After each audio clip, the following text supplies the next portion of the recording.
नमस्कार, news one India में आपका स्वागत है। आपके साथ मैं धर्मराज सिंह। मिशन 2022 के लिए बीजेपी कांग्रेस दोनों ने चुनावी तैयारी तेज कर दी है। बुधवार को बीजेपी आरएसएस की समन्वय बैठक के बाद गुरुवार को बीजेपी के राष्ट्रीय महामंत्री संगठन बीएल संतोष ने पार्टी की चुनावी तैयारियों की थाह ली। अब प्रदेश संगठन के वरिष्ठ नेताओं के अलावा मंत्री और पदाधिकारियों से भी बातचीत की।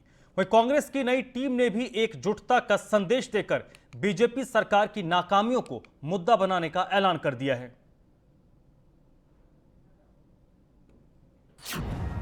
बीजेपी कांग्रेस में बैठकों का दौर, हर तरफ हो रहा चुनावी शोर, बिछ रही सियासी बिसात, अब मोर्चा बंदी पर बात। उत्तराखंड विधानसभा चुनाव 2022 को लेकर सभी पार्टियां रणनीति तैयार करने में जुट गई है। बीजेपी कांग्रेस में इस बात पर लगातार महामंथन चल रहा है कि चुनाव में कैसे मोर्चाबंदी की जाए। बात सबसे पहले सत्ताधारी भारतीय जनता पार्टी की, जिसकी चुनावी तैयारियों को गुरुवार के दिन राष्ट्रीय महामंत्री संगठन बीएल संतोष ने परखा। बीएल संतोष ने मंत्री, विधायकों और पदाधिकारियों से सरकार को लेकर फीडबैक लिया, चुनाव से संबंधित कमेटियों से बात की और सोशल मीडिया वॉलंटियर्स के साथ भी बैठक की। बीएल संतोष का पूरा फोकस मिशन 22 को लेकर ही रहा।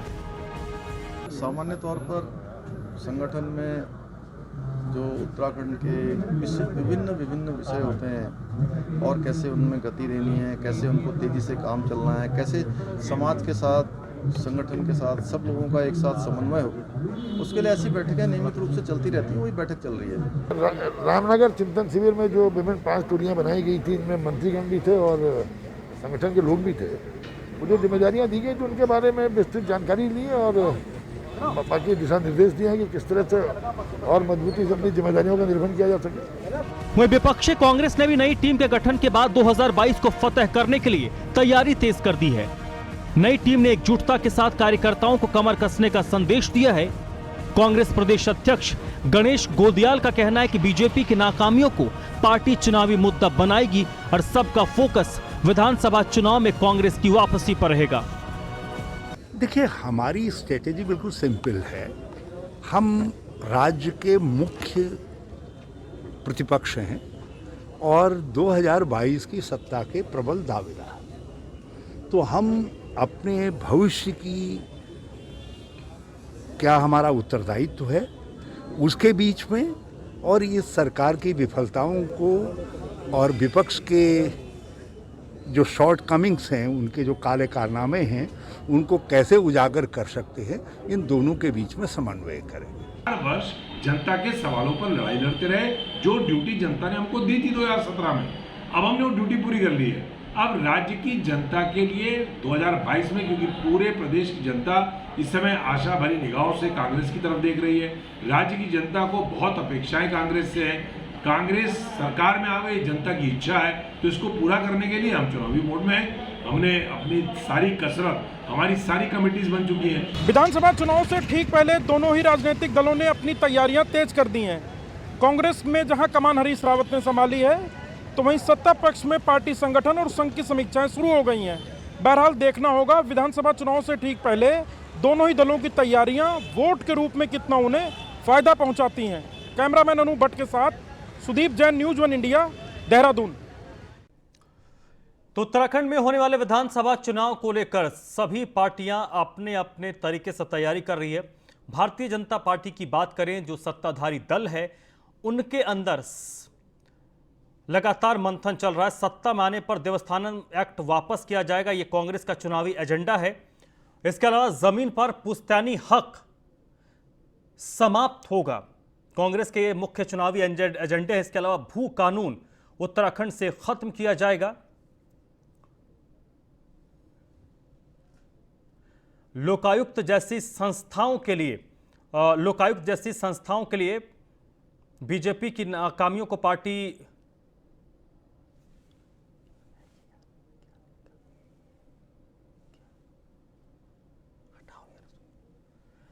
बीजेपी आरएसएस की तैयारियों की बात करें, आरएसएस के 35 संगठनों का फोकस अब पूरी तरीके से चुनाव पर है।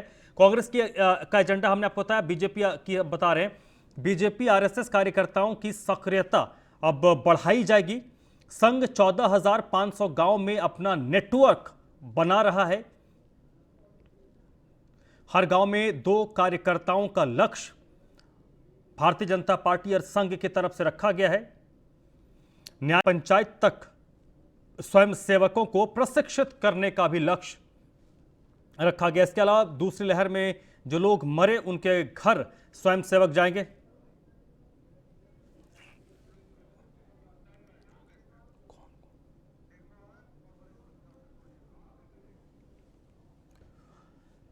तो आज हम इसी मुद्दे पर चर्चा करेंगे कि आखिरकार सभी जो पार्टियां हैं अपने अपने हिसाब से गोलबंदी करने में लग गई है। और इस चर्चा में फिलहाल मेरे साथ दिग्मोहन नेगी जुड़ रहे हैं, प्रदेश अध्यक्ष हैं आप युवा मोर्चा के। नेगी साहब बहुत बहुत आपका स्वागत। और नीरज कोहली हैं वरिष्ठ पत्रकार, सर बहुत बहुत स्वागत है आपका। थोड़ी देर में भारतीय जनता पार्टी और कांग्रेस के प्रवक्ता भी मेरे साथ जुड़ेंगे, लेकिन पहला सवाल आज नीरज कोहली साहब आपसे ही है सर। आम आदमी पार्टी जिनके मेहमान इस वक्त मेरे साथ जुड़े हुए हैं, आम आदमी पार्टी के लिए पूरा द्वार खुला हुआ है उत्तराखंड में। इनके पास उत्तराखंड में फिलहाल खोने को कुछ नहीं है, ये जो भी हासिल करेंगे ये पाएंगे ही। इसके अलावा बात 2 और पार्टियों की, भारतीय जनता पार्टी को सत्ता बरकरार रखनी है और कांग्रेस पार्टी को सत्ता अपने पास लाना है बीजेपी को हटा के। ऐसे में तीनों पार्टियों का जो रोल है वो साफ तौर पर देखने को मिल रहा है। लेकिन मुख्य तौर पर अगर हम बीजेपी कांग्रेस की बात करें तो बीजेपी कांग्रेस के लिए एक दूसरे से लड़ने से पहले अपने अंदर की लड़ाई को सुलझाना, सल्टाना, ये सबसे प्रमुख और बड़ी चुनौती है। सबसे बड़ा सवाल ही उत्तराखंड में यही है। आप देखें, मेरी आवाज आ रही है आपको? आ रही है सर, आ रही है। आप उत्तराखंड का इतिहास उठाकर देखेंगे तो पिछले 21 सालों से होता ही यही रहा है। इसी वजह से थोड़ा सा यहाँ राजनीतिक अस्थिरता रही है। और बीजेपी कांग्रेस दोनों जो है ना, अंदर खाने अपने ही दलों में अपने ही लोगों से जूझती रही हैं। यही एक वजह रही है कि हमने 11 सालों में जो है, पिछले 21 वर्षों में हमने 11 मुख्यमंत्री देख लिए। तो ये एक अंदर से जो चुनौतियां मिल रही हैं दोनों पार्टियों को, ये अपने आप में एक बहुत बड़ी बात है। जहां तक रही कांग्रेस की सवाल, तो कांग्रेस तो लगातार 2017 के बाद से देखेंगे कांग्रेस का ग्राफ किस तरीके से नीचे गया है और कांग्रेस कहां 70 से 11 पर सिमट के रह गई है। तो कांग्रेस के लिए तो वजूद की लड़ाई है, एक उसे अपने वजूद की लड़ाई लड़नी है, उसको दोबारा से एक किस्म से ये कहें कि स्थापित करना है यहाँ पर। और बीजेपी के लिए साख की लड़ाई है। साख की लड़ाई ये है कि 2017 में जो जनादेश उसको मिला, जो प्रचंड बहुमत उसको मिला, जो भरोसा और विश्वास यहाँ की जनता ने बीजेपी पे जताया था, उस विश्वास को, उस भरोसे को, उनकी अपेक्षाओं पर खरा उतरने के लिए बीजेपी क्या कर सकती है और बीजेपी ने क्या किया, ये बीजेपी के लिए एक बड़ी साख का सवाल होगा। उस साख को 2017 वाली साख को उसने बरकरार रखना है। अब रही आम आदमी पार्टी की, तो आम आदमी पार्टी के लिए अच्छी संभावनाएं हैं और वो अपनी संभावनाएं टटोल भी रही है। उसकी वजह ये रही है कि यहाँ पर उत्तराखंड पे दोनों ही दलों का वर्चस्व रहा है, बीजेपी और कांग्रेस का, और बारी बारी से एक बार बीजेपी सत्ता में आती है, एक बार कांग्रेस में सत्ता में आती है। यहाँ रीजनल पार्टी कोई रही नहीं। एक रीजनल पार्टी थी जिसकी बदौलत ये उत्तराखंड मिला था, जिसने बड़ा संघर्ष किया, सब कुछ किया, लेकिन यूकेडी, लेकिन राज्य बनने के बाद तक उसका एक अस्तित्व था, उसका एक वजूद था। लेकिन सत्ताधारी पार्टियों के साथ हाथ मिलाना उसको भी बहुत महंगा पड़ा और उन्होंने अपने अस्तित्व को खुद खत्म कर दिया। तो अब कहीं ना कहीं लोगों ने भाजपा और कांग्रेस दोनों को आजमा लिया है। सर, इन दोनों दलों के अलावा एक छोटा सा सवाल मेरा, और उसके बाद मैं दिग्मोहन नेगी के पास जाऊंगा। आपने कहा कि उत्तराखंड में क्षेत्रीय दलों की भूमिका बहुत सीमित है। एक दल था, उसका भी अस्तित्व तो आज की तारीख में क्या है वो बताने की जरूरत नहीं है। ऐसे में आम आदमी पार्टी अपनी पैठ बनाने की कोशिश कर रही है, और आम आदमी पार्टी ने जैसे बिजली जैसे मुद्दों को लेकर वो उत्तराखंड के लोगों के बीच में आए हैं। और अब से थोड़ी देर पहले 5 बजे दिल्ली के मुख्यमंत्री दिल्ली विधानसभा में सुंदरलाल बहुगुणा को लेकर उन्होंने एक मांग की है केंद्र सरकार से कि उनको भारत रत्न दिया जाए। तो अब उत्तराखंड अस्मिता का कार्ड भी आम आदमी पार्टी दिल्ली के जरिए दिल्ली से खेल रही है। तो क्या ऐसे कोई इंपैक्ट पड़ सकता है उत्तराखंड में? नहीं, देखें, इनके जो एफर्ट्स हैं, जो चीजें अट्रैक्ट करने के लिए आम आदमी पार्टी कर रही है, वो काफी कुछ उसको सार्थक रूप में देखा जा सकता है। लेकिन यहाँ की जो उत्तराखंड की जो स्थितियां रही हैं, यहाँ सबसे बड़ा मुद्दा आपने देखा होगा, इनके मैनिफेस्टो में भी रहता है बीजेपी के, कांग्रेस में, बेरोजगारी का। रोजगार का मुद्दा बहुत बड़ा है, डेवलपमेंट के साथ साथ रोजगार का बहुत बड़ा मुद्दा है। पानी, बिजली, सड़क आम आदमी को अच्छी जीविका चलाने के लिए चाहिए, लेकिन रोजगार से बड़ा मुद्दा कुछ नहीं है। अगर रोजगार की दिशा में कोई एक अच्छा रोड मैप लेके आते हैं या कोई अच्छा आइडियाज लेके आते हैं युवाओं को अट्रैक्ट करने के लिए, तो मुझे लगता है आने वाले दिनों में इनको लाभ हो सकता है। लेकिन बहरहाल क्योंकि ये दोनों के दोनों राष्ट्रीय दल ऐसे हैं, इनके पैर जमे हुए हैं, ये दोनों के दोनों स्थापित हैं, और ठीक आम है। आदमी पार्टी दिग्मोहन की तो नेगी अभी साहब, ठीक है। आमद हुई। दिग्मोहन नेगी साहब, ये देखते हुए कि उत्तराखंड में पिछले 21 सालों में कई क्षेत्रीय पार्टियों ने कोशिश की, चाहे वो उत्तराखंड क्रांति दल हो, समाजवादी पार्टी हो, बहुजन समाज पार्टी हो, लेकिन कोई भी बीजेपी कांग्रेस को टक्कर देने की स्थिति में नजर नहीं आई। आपके पास ऐसा क्या है कि आप उत्तराखंड में इन दोनों पार्टियों के अस्तित्व पर सवाल खड़े करते हुए, इन दोनों पार्टियों को क्रॉस करते हुए आप सत्ता में आसीन हो जाएंगे? जी, देखिए, आम आदमी, आपको आवाज आ रही है मेरी? आ रही नेगी साहब जी, देखिए, इस राज्य की जो अवधारणा थी, जैसे भी आदरणीय नीरज कोहली साहब भी कह रहे थे कि जिस परिकल्पना से राज्य आंदोलनकारियों ने 42 शहादतों के बाद ये राज्य बनाया और एक लंबे संघर्ष के बाद ये विशुद्ध पहाड़ी राज्य की मांग थी, यहाँ के खासतौर पे पर्वतीय जनपद के लोगों ने एक लंबी लड़ाई लड़ी, शहादतें दी और फिर ये राज्य बना। तो उसमें यही परिकल्पना थी कि एक अच्छी शिक्षा व्यवस्था यहाँ के नौनिहालों को मिले, स्वास्थ्य की जो उस समय भी लचर व्यवस्था थी वो दुरुस्त हो, और हमारे बुजुर्गों को इलाज के लिए दिल्ली, देहरादून, ऋषिकेश या मैदानी क्षेत्रों में न जाना पड़े।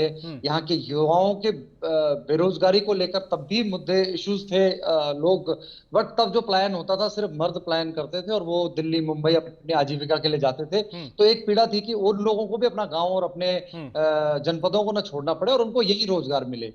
लेकिन 21 वर्ष बीतने के बाद दोनों दलों ने लगभग बारी बारी से 10 साल राज भाजपा ने करा और 10 साल कांग्रेस ने। 5 साल एक दल रहता है, फिर दूसरा आता है, फिर दूसरे के बाद लोग उससे खिन्न हो जाते हैं, फिर अगले दल को चुन रहे थे। भाजपा कांग्रेस बारी बारी से अदला बदली कर रही है। लेकिन अगर आप देखेंगे तो जो मूलभूत जो समस्याएं थी वो वहां की वहीं खड़ी हैं। सुविधा पर्वतीय जनपदों में खासतौर पर नेगी जी, आज मेरा आपसे सीधा सवाल है यही है कि जब हम 21 साल की आप बात करते हैं तो उस 21 साल के इतिहास को जब हम खंगालते हैं तो उसमें देखते हैं कि कई छोटी छोटी पार्टियों ने कोशिश की। जब उत्तराखंड अलग हुआ था तब बीएसपी और एसपी जैसी पार्टियां तो सरकार में थी, जब ये उत्तर प्रदेश का हिस्सा था। उन्होंने, उन दोनों दलों ने भी किस्मत आजमाई है उत्तराखंड में। लेकिन उत्तराखंड के जनता की मेंटालिटी ऐसा है कि इन दोनों दलों के बाहर किसी तीसरे दल पर भरोसा नहीं करते हैं। तो आम आदमी पार्टी पर कैसे एतबार करेंगे इस बार, ये सवाल है मेरा। आपके सवाल के जवाब पे आ रहा था कि आपने बात करी भाजपा समाजवादी पार्टी की, आपने बात करी बहुजन समाजवादी पार्टी की और उत्तराखंड क्रांति दल की। उत्तराखंड क्रांति दल जहां एक तरफ एक आंदोलन से निकली हुई पार्टी थी और उसके आंदोलन की बदौलत ये उत्तराखंड राज्य मिला, लेकिन उत्तराखंड बनते ही 2003 में वो कांग्रेस के साथ में और 2007 में भाजपा के साथ में मिल गई और उन्होंने मतलब सत्ता की मलाई चाटना शुरू कर दिया। जो भी चुने हुए प्रतिनिधि थे उनसे लोगों की उम्मीद खत्म हो चुकी है। रही बात समाजवादी और बहुजन समाजवादी पार्टी की, तो उनके पास उत्तराखंड के पूरे राज्य को लेकर कोई ऐसा ठोस रोड मैप नहीं था, वो सिर्फ तराई क्षेत्रों तक सीमित रही।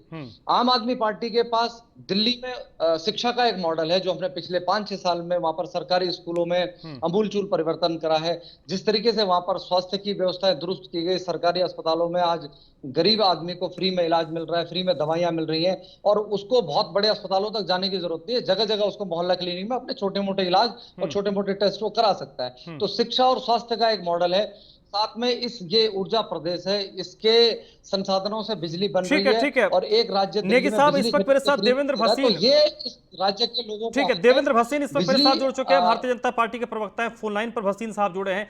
भसीन साहब, मेरा पहला सवाल, आप थोड़ा देरी से जुड़े, नीरज कोहली साहब जो वरिष्ठ पत्रकार है मेरे साथ बने हुए हैं। पहला सवाल जो मैंने उनसे पूछा तो वही सवाल आज आपसे भी है। आप भी काफी वरिष्ठ हैं भारतीय जनता पार्टी में और उत्तराखंड की सियासत में। भारतीय जनता पार्टी और कांग्रेस पार्टी दोनों के साथ ये दिक्कत है, आप इसको भले ऑन रिकॉर्ड ना स्वीकार करें, कि आप दूसरे से लड़ें उससे पहले आपको अपने अंदर की लड़ाई को समेट कर रखना, सहेज कर रखना, ये बड़ी चुनौती है।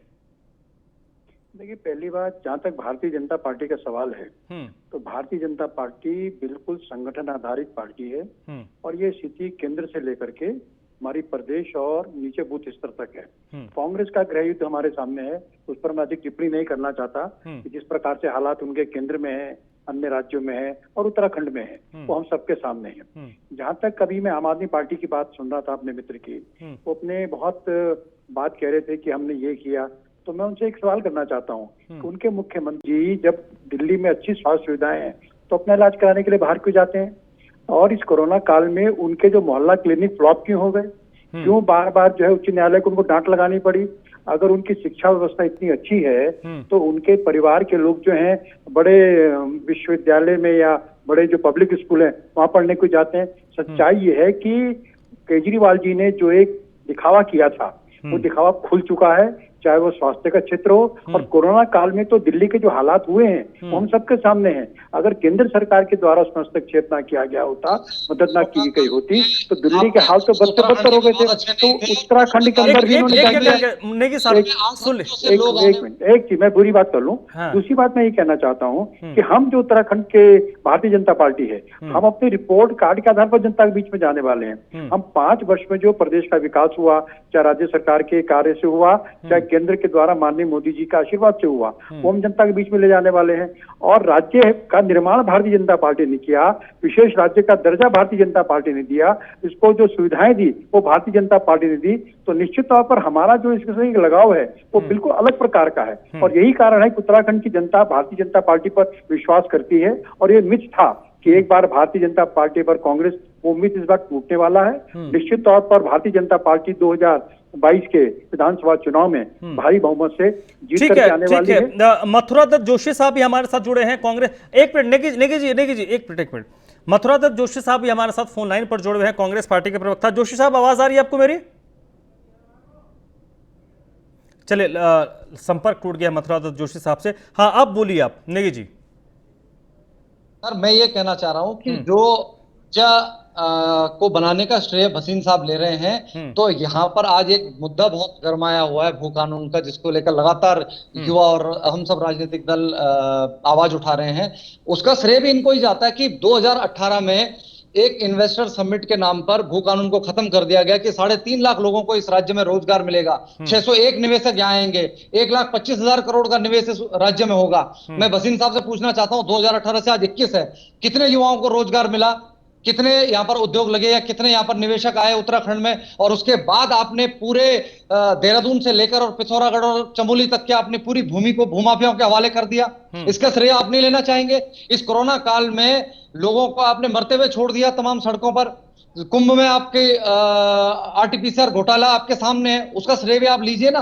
तमाम स्थायी और अस्थायी 65,000 नियुक्तियां पेंडिंग पड़ी हुई और इस राज्य के बेरोजगार युवा सड़कों पर हैं, आप उनकी सुध तक लेने को तैयार नहीं। और आप जब ठीक है, जवाब ले लीजिए नेगी जी, जवाब ले लीजिए। भसीन साहब बोलिए।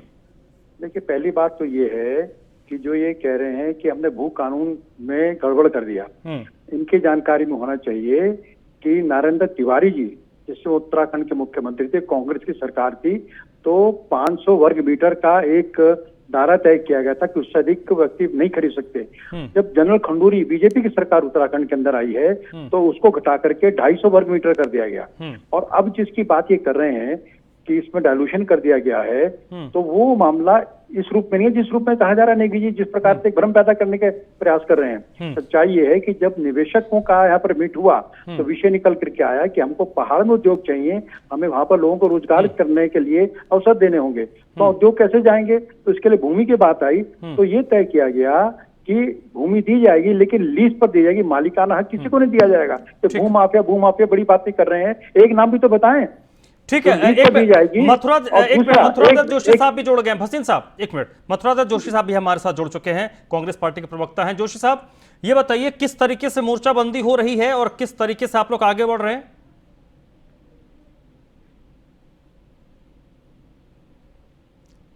मथुरा दत्त जोशी जी, आवाज आ रही है आपको मेरी? आवाज नहीं जा रही है। चलिए मैं पूरी बात कर लेता हूँ। हाँ ठीक है, आप बोले भसीन साहब। मैं दूसरी बात ये कह रहा था कि जो ये बात कर रहे थे ये ऐसा बिल्कुल दृश्य नहीं है। और दूसरी बात, जो कोरोना काल के अंदर हमारा जो निवेश यहाँ पर धरातल पर आ रहा था वो बाधित हुआ है, ये बात तो हमको ध्यान में रहनी चाहिए। और कोरोना काल में आप पार्टी ने उत्तराखंड में क्या किया? कुछ नहीं किया। उसके बाद अब भी जो भू कानून की बात की जा रही है, हमारे मुख्यमंत्री जी ने भी कहा है, हमारे मंत्रियों ने भी कहा है कि हम जनता की जो भावना है उसके आधार पर इसमें जो आगे संशोधन की आवश्यकता होगी वो हम करेंगे। हमें पूरा ध्यान है। भसीन साहब, मथुरादेव जोशी जी की आवाज आ रही है जी, बोलिए किस तरीके से मोर्चाबंदी कर रही है जोशी साहब आपकी पार्टी?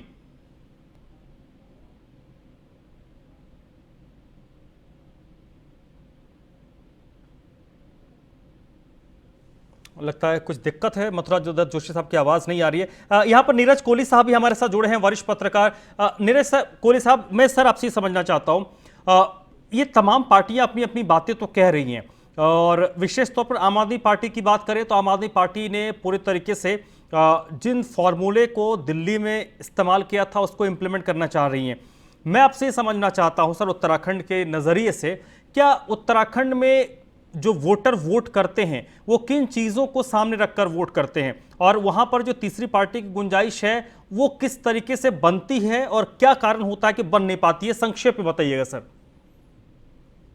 ऐसा है कि देखें कि जो आम आदमी पार्टी का जो आइडिया है वो दिल्ली मॉडल जो है, विकास का जो मॉडल है, पानी, बिजली, सड़क, स्वास्थ्य और शिक्षा, बिल्कुल ये जो सारी चीजें हैं, इन सब चीजों की जो है जरूरत उत्तराखंड को बहुत मतलब कहें कि बहुत ज्यादा अच्छे से जरूरत है। क्योंकि इस राज्य का जो निर्माण हुआ था वो इसी वजह से हुआ था कि इन सब चीजों में हम पिछड़े हुए थे बहुत ज्यादा। विकास के मॉडल पे ये क्षेत्र जो है बहुत पिछड़ा हुआ था जब अविभाजित उत्तर प्रदेश का ये पार्ट था। दूसरा, रोजगार की मैंने आपको बात बताई कि रोजगार की बहुत बड़ी दिक्कत थी। तो वो जो सारी की सारी चीजें हैं, आज भी 21 साल हो गए स्टेट को बने हुए, कहीं ना कहीं वो समस्याएं आज भी खड़ी हुई हैं। आज भी यहाँ का युवा जो है पढ़ लिख कर अच्छे कॉलेज से पास आउट होने के बाद जो है वो दिल्ली, पूना, बेंगलोर और नोएडा जॉब करने के लिए जा रहा है। ना तो यहाँ गवर्नमेंट जॉब्स हैं, ना प्राइवेट सेक्टर्स में जॉब हैं। तो रोजगार का मुद्दा बहुत बड़ा है, डेवलपमेंट का मुद्दा बहुत बड़ा है, शिक्षा और स्वास्थ्य का मुद्दा बहुत बड़ा है।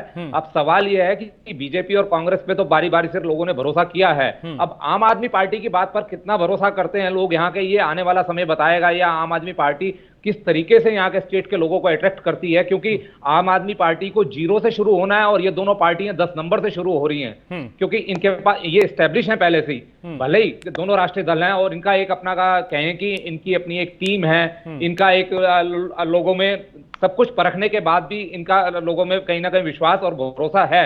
आम आदमी पार्टी को विश्वास और भरोसा अब पैदा करना है। तो वो दोनों राष्ट्रीय दल हैं, तो चुनौती है आम आदमी पार्टी दोनों बड़े दल। नीरज कोहली साहब, मैं 10 सेकंड में आप मुझे बता दीजिएगा, जो चुनाव जीते जाते हैं सर वो संगठन के नजरिए से जीते जाते हैं, जिसमें कि आपके बूथ, हर बूथ पर कम से कम आपके जो बूथ एजेंट होते हैं वो मौजूद होने चाहिए। क्या आम आदमी पार्टी ने वो एस्टेब्लिश किया है? क्योंकि बीजेपी कांग्रेस को कम से कम इस चीज की तो दिक्कत नहीं है, आप कहीं भी चले जाइए आपको बीजेपी का झंडा डंडा, कांग्रेस का झंडा डंडा दिख जाएगा। क्या आम आदमी पार्टी का झाड़ू दिख रहा है? संगठन के स्तर पर कितना मजबूत है पार्टी? नहीं, देखें, ये बहुत अहम बात कही आपने। किसी भी पार्टी का चुनावी प्रबंधन जो है वो उसका बिल्कुल कह दें कि मुख्य हथियार होता है। और इस मामले में मैं कहूंगा बीजेपी को 10 में से 10 नंबर दूंगा। बीजेपी नंबर 1 है इस मामले में। किसी जमाने में कांग्रेस हुआ करती थी और कांग्रेस अब वो बात नहीं रही।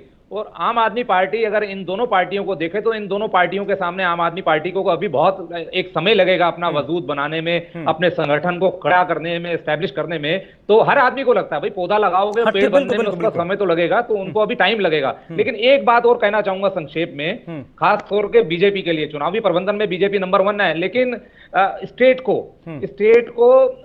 स्थायी मुख्यमंत्री देने और स्थिर सरकार देने में पूरी तरह से बीजेपी विफल रही है। मतलब जितना लोगों ने प्रचंड बहुमत बगैर संगठन के कैसे, बगैर संगठन के आप कैसे आगे बढ़िएगा? 70 सीटों में आप कम से कम 70 जगह पर आपके जो 70 विधानसभा में जो हजारों पोलिंग बूथ होंगे वहां पे आपके एजेंट बैठने होने चाहिए।